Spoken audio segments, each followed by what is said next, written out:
নমস্কার, সপ্তম শ্রেণীর ছাত্রছাত্রীদের স্বাগত জানাই। আজকে আমি তোমাদের যে কবিতাটা পড়াবো সেটা হচ্ছে তোমাদের পাঠ্য কবিতা চিরদিনে। এই কবিতাটি রচনা করেছেন সুকান্ত ভট্টাচার্য। কবিতাটির যে মূল বিষয়, সে বিষয়টি হলো গ্রামের চিরন্তনতা, গ্রাম জীবনের চিরন্তনতা। অর্থাৎ এই বহু যুগ ধরে এই যে মানব সভ্যতার অগ্রগতি হয়ে চলেছে, তার মধ্যে কিন্তু গ্রাম জীবন আগেও যেমন ছিল এখনও তেমন আছে এবং ভবিষ্যতেও তেমনই থাকবে। এই গ্রাম জীবনের যেই চিরন্তনতা এবং গ্রাম জীবনের যেই সৌন্দর্য, সেটাই কিন্তু এখানে কবি প্রকাশ করতে চেয়েছেন চিরদিনের কবিতার মধ্যে দিয়ে।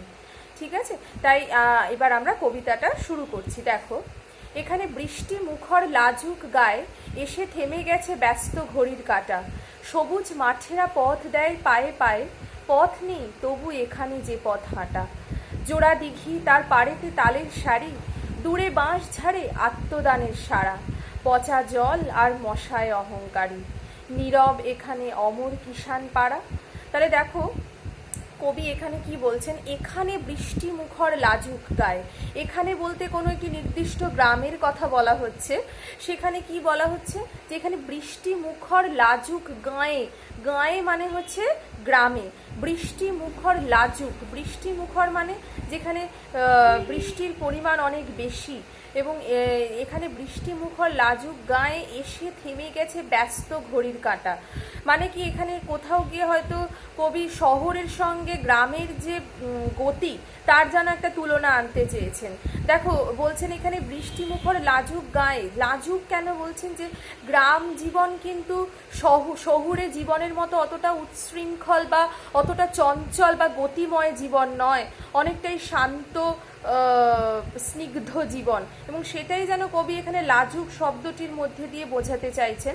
এসে থেমে গেছে ব্যস্ত ঘড়ির কাঁটা, অর্থাৎ শহর জীবনের প্রতিটি মুহূর্তই কিন্তু যান্ত্রিকতায় আবদ্ধ এবং প্রতিটি মুহূর্তই যেন সময়ের কাঁটা ধরে যেন এগিয়ে চলেছে। সময়ের মানে সেখানে প্রত্যেকেই যেন অত্যন্ত ব্যস্ত, কিন্তু এখানে কিন্তু সেই ব্যস্ততার ছবি কিন্তু দেখা যায় না। এখানে যেন সেই ব্যস্ত ঘড়ির কাঁটা যেন অনেকটাই স্থিতিশীল।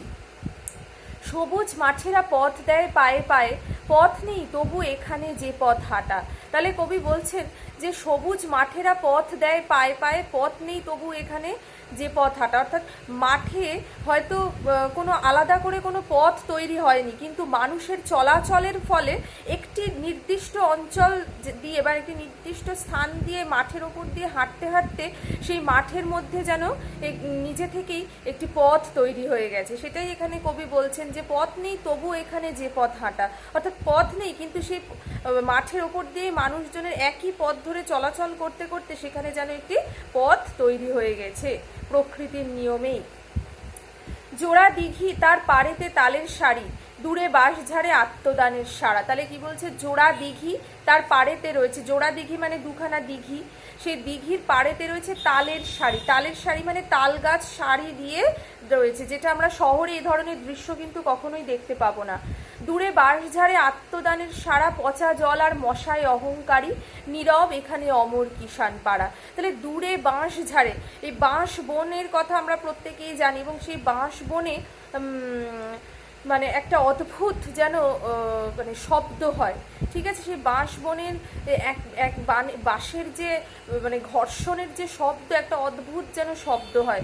সেই অদ্ভুত শব্দ যেন কোথাও একটা ভয় ভীতি, একটা অদ্ভুত মানে কি বলবো, মানে একটা অদ্ভুত ভয়ের সৃষ্টি করে বা অদ্ভুত একটা শিহরণের সৃষ্টি করে। তো সেখানে এখানে তাই বলতেছি যে দূরে বাঁশ ঝাড়ে আত্মদানের সাড়া, পচা জল আর মশায় অহংকারী। তাহলে কি বলছে, পচা জল। আমরা এই গ্রাম জীবনে কিন্তু শহর জীবনের মতো ঝকঝকে তকতকে অঞ্চল দেখতে পাই না। সেখানে কিন্তু হয়তো কোথাও পচা জল রয়েছে, কোথাও হয়তো মশার উপদ্রব রয়েছে, কিন্তু সেই নিয়েই কিন্তু গ্রাম জীবন গড়ে উঠেছে, এবং সেই নিয়েই কিন্তু গ্রাম জীবন তার আপন মহিমায় সুন্দর। এবং সেইটাই যেন কবি এখানে বোঝাতে চাইছেন যে পচা জল আর মশায় অহংকারী। অর্থাৎ গ্রাম কিন্তু এই মশা বা পচা জলের জন্য কোনোভাবেই কিন্তু গ্রামের সৌন্দর্য বিঘ্নিত হয় না, বরং মানুষজন এই সমস্ত সমস্যাগুলিকেই আত্মস্থ করে নিয়ে গ্রামের মানুষ কিন্তু নিজেদের সুখ খুঁজে নিয়েছে।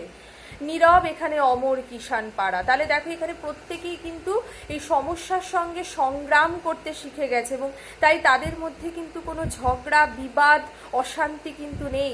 এখানে কিষাণ পাড়া মানে কৃষকদের পাড়া। আমরা জানি যে গ্রামে মানুষদের প্রধান জীবিকা হচ্ছে কৃষিকাজ, এবং সেই কারণে বেশিরভাগ মানুষই কিন্তু কৃষক, এবং সেই কৃষক পাড়ায় কিন্তু কোনো রকমের মানে হাজার অভাব দারিদ্র থাকলেও কিন্তু মানুষ কিন্তু সেখানে নীরব এবং শান্তিপ্রিয়। এই গ্রামের পাশে মজা নদী 12 মাস, বর্ষায় আজ বিদ্রোহ বুঝি করে। গ্রামের পাশেই রয়েছে মজা নদী, মানে হচ্ছে শুকিয়ে যাওয়া নদী, ঠিক আছে। সারা বছর যে নদী শুকিয়ে যায়, বর্ষার জলে পুষ্ট হয়ে সেই নদী যেন বিদ্রোহ শুরু করে, অর্থাৎ যে নদী একেবারে শান্ত শুষ্ক প্রায়, সে যেন বিদ্রোহী রূপ ধারণ করে বর্ষাকাল হলে।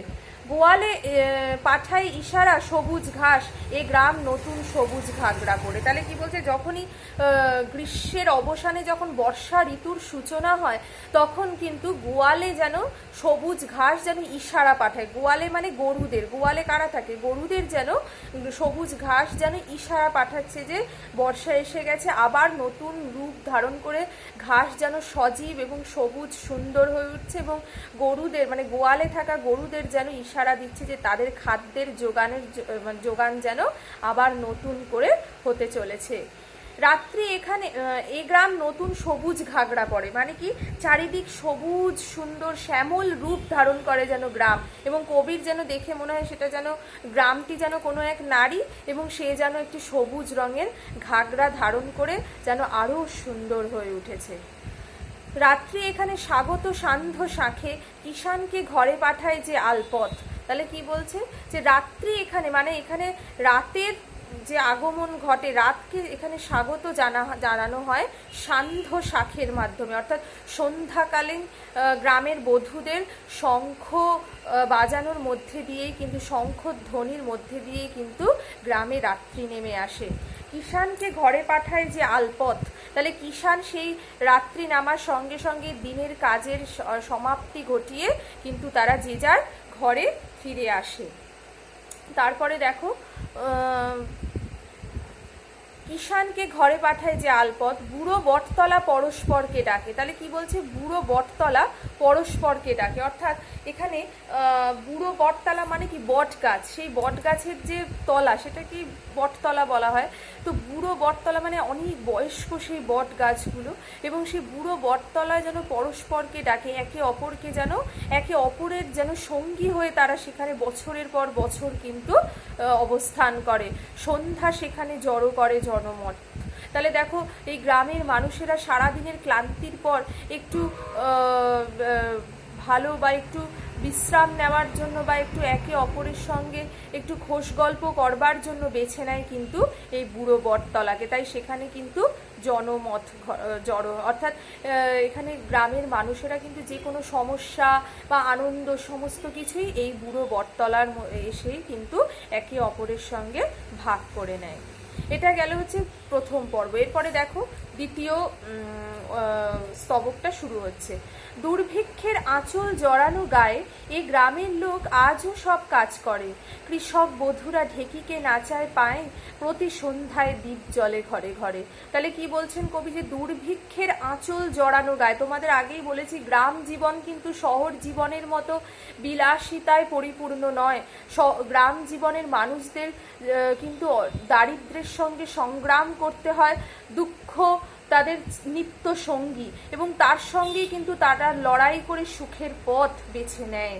তাই দুর্ভিক্ষ কিন্তু তাদের যেন জীবনের একটা অঙ্গ, এবং যে বছরই হয়তো খরা বা বন্যা হয় সে বছরই হয়তো তাদের জীবনে দুর্ভিক্ষ নেমে আসে, অর্থাৎ খাদ্যের অভাব, বস্ত্রের অভাব, অর্থের চরম সংকটের মধ্যে দিয়ে তাদের কিন্তু জীবনযাপন করতে হয়। তাই বলছেন কবি, দুর্ভিক্ষের আঁচল জড়ানো গায়ে এ গ্রামের লোক আজও সব কাজ করে, কৃষক বধূরা ঢেকিকে নাচায় পায়। তাহলে কি বলছে, এই গ্রামের লোকেরা তাও এই দুর্ভিক্ষের সঙ্গে লড়াই করবার জন্য কিন্তু তারা কিন্তু থেমে থাকে না, তারা কিন্তু তাদের কাজ করে চলে।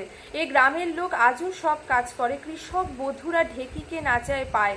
তাহলে এই কৃষক বধূরা যে শুধু ঘরের যে গৃহকর্মগুলি করে তা কিন্তু নয়, তারাও কিন্তু সমানভাবে কৃষি কাজে কিন্তু তারা হাত লাগায়। এবং ঢেকি হচ্ছে ধান ভানার যে যন্ত্র, সেটাকে ঢেকি বলা হয়। তারা কিন্তু সেই ঢেকিও কিন্তু নাচিয়ে তারা কিন্তু তাদের এই ফসলগুলোর কে মানে খাদ্য উপযোগী করে তোলার কাজে অংশগ্রহণ করে। প্রতি সন্ধ্যায় দ্বীপ জ্বলে ঘরে ঘরে। তাহলে প্রতি সন্ধ্যায় কিন্তু সেখানে প্রদীপ জ্বালানো হয়। রাত্রি হলেই দাওয়ার অন্ধকারে ঠাকুমা গল্প শোনায় যে নাতনিকে, কেমন করে সে আকালেতে গতবারে চলে গেল লোক দিশেহারা দিকে দিকে। তাহলে কি বলছে, রাত্রি হলেই দাওয়ার অন্ধকারে, দাওয়া হচ্ছে যেখানে ওই মানে গ্রামে না ওই মানে ঘরের সামনের দিকে একটা বারান্দা মতন অঞ্চল থাকে, সেখানে রান্না বান্নাও করা হয় রাত্রিবেলা। সেখানে মানে বসে মানুষেরা কিন্তু প্রকৃতির যে বাতাস তা কিন্তু আস্বাদন করে। তো সেই জায়গাটাকে দাওয়া বলা হয়। তো রাত্রিবেলায় ঠাকুমা যখন ইয়ের সঙ্গে দাওয়ায় অন্ধকারে বসে ঠাকুমা গল্প শোনায় তার নিজের নাতনিকে। কিসের গল্প শোনায়?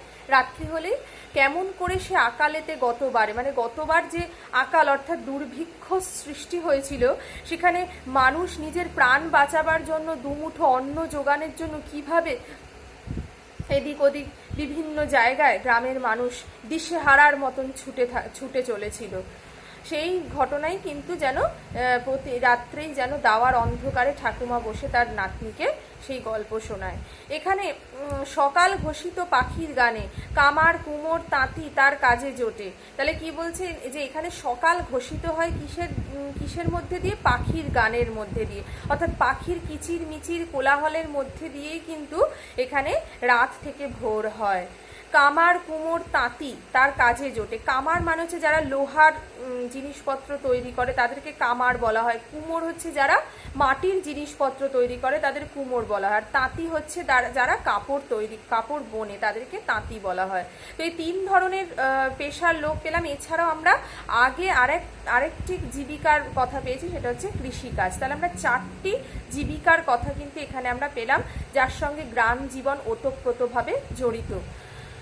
তো বলছে যে সকাল হলেই তারা কামার কুমোর তাঁতি তাদের নিজেদের কাজে কিন্তু লেগে পড়ে। সারাটা দুপুর ক্ষেতের চাষির কানে একটানা আর বিচিত্র ধ্বনি ওঠে। তাহলে সারাটা দুপুর বলতে যখন দুপুরবেলায় চাষিরা মাঠে ঘাটে কাজ করে, তখন তারা কিন্তু এই কামারের লোহা পিটানোর শব্দ, কুমোরের মাটি দিয়ে যন্ত্রের সাহায্যে মাটির জিনিস তৈরি করার শব্দ, তাঁতির তাঁত বোনার শব্দ, এই যে একটা একসঙ্গে মিলিত যে একটা বিচিত্র ধ্বনি, সেইটার সাক্ষী থাকে কে? এই চাষি। একটানার বিচিত্র ধ্বনি ওঠে। হঠাৎ সেদিন জল আনবার পথে কৃষক বধূ সে থমকে তাকায় পাশে। তাহলে কোনো এক দিনের কথা বলা হচ্ছে, যেখানে গ্রামের এক বধূ সে জল আনবার পথে হঠাৎ সে থমকে তাকায় এবং সে কি দেখে? ঘোমটা তুলে সে দেখে নেয় কোনো মতে সবুজ ফসলে সুবর্ণ যুগ আসে। তাহলে সে ঘোমটা তুলে কোনো মতে সেই মাঠের দিকে তাকায় থমকে দাঁড়িয়ে, এবং সে কি দেখে? যে সবুজ ফসলের সুবর্ণ যুগ আসে। অর্থাৎ সুবর্ণ যুগ মানে সোনার যুগের কথা বলা হচ্ছে। তার মানে এখানে সোনার যুগ মানে সোনার ফসল অর্থাৎ ধান। যখন তার মানে কি, সে থমকে দাঁড়িয়ে দেখে নেয় যে সেই ধানের যে পরিপক্ক হওয়ার সময় কিন্তু এসে গেছে। অর্থাৎ ধান পাকলেই তাদের জীবনেও কিন্তু সুবর্ণ সময় আসবে। অর্থাৎ তাদের ঘরে যখন ধান উঠবে তখনই কিন্তু তারা দুটো অর্থের মুখ দেখবে এবং তাদের জীবনের যে চরম দারিদ্র্য তা কিন্তু তাদের জীবন থেকে দূর হবে এবং এক সোনালী যুগ বা সোনালী সময় কিন্তু তাদের জীবনে আসবে। এটাই হচ্ছে চিরদিনের কবিতা। এর সঙ্গে তোমাদের PDF আমি কিন্তু যুক্ত করে দেব। নমস্কার।